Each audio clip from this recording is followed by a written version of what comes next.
নদীমাতৃক বাংলাদেশ, নদীর সাথে সংযুক্ত একসময় কিন্তু যোগাযোগের মাধ্যম ছিল।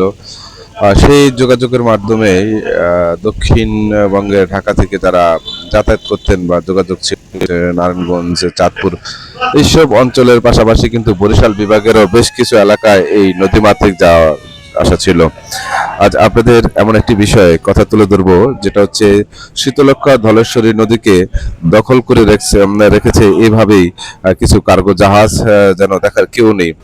প্রশাসনের কাছে বারবার এই বিষয়ে রিপোর্টিং হলেও তারা কোনো ব্যবস্থা নিচ্ছেন না বা কোনো ব্যবস্থা নিচ্ছেন না। এদিকে দিনের বেলায় মুন্সিগঞ্জ থেকে যে নারায়ণগঞ্জের যাওয়ার যে লঞ্চ সার্ভিস, সেই সার্ভিসে কিন্তু যে কোনো মুহূর্তে বড় কোনো দুর্ঘটনা ঘটতে পারে।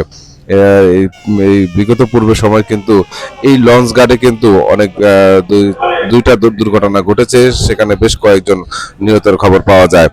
আমরা যখন নারায়ণগঞ্জে যাওয়ার পথেই এই শীতলক্ষ্যা নদী ঢোকার মাঝখানে কিন্তু এই সব সিমেন্ট ফ্যাক্টরি যারা রয়েছেন, একদিকে নদীর যে পার দখল, পাশাপাশি নদী দখলের পাশেই কিন্তু তারা এইভাবে কার্গো জাহাজগুলি রেখেছে, যে সব কারণে কিন্তু লঞ্চ চলাচলের পাশাপাশি যে অন্য সব ট্রলার বা যানবাহন চলাচলের কিন্তু বিঘ্ন ঘটতে পারে যে কোনো মুহূর্তে দুর্ঘটনা। আসলে এইসব বিষয়ে প্রশাসনের সুদৃষ্টি দেখা উচিত। যারা নদী কেন্দ্রিক রয়েছেন বা নদীর সাথে সংযুক্ত রয়েছেন, তারা যেন এইসব ব্যবস্থা নেয় বা লঞ্চ চলাচলের জন্য যে সহজ যে মাধ্যম, সে মাধ্যম কিন্তু করতে পারে। আপনি মুন্সিগঞ্জ থেকে নারায়ণগঞ্জ যাওয়ার, যেখানে সিএনজিতে ঘন্টার পর ঘন্টা অপেক্ষা করতে হয়, মাত্র লঞ্চ যোগে কিন্তু একদিকে সময় বাঁচে, অন্যদিকে টাকাও বাঁচে।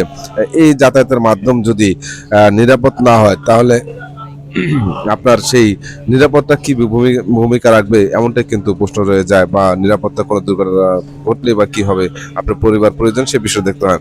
পাশাপাশি কিন্তু তারা এইভাবে কিন্তু যেই জাহাজগুলি রেখেছে, তারা সেটা কিন্তু আসলে নিরাপত্তার অনেকটা প্রশ্ন রয়েছে। কথা বলেছিলাম যে এখানকার যারা লঞ্চে এই রোডে যাত্রীরা চলাচল করেন, পাশাপাশি লঞ্চে রয়েছে, তাদের সাথে কথা তারা বলছেন যেহেতু সরকারিভাবে বা প্রশাসনিকভাবে তাদের দেখার সুদৃষ্টিতে থাকা খুব প্রয়োজন মনে করেন।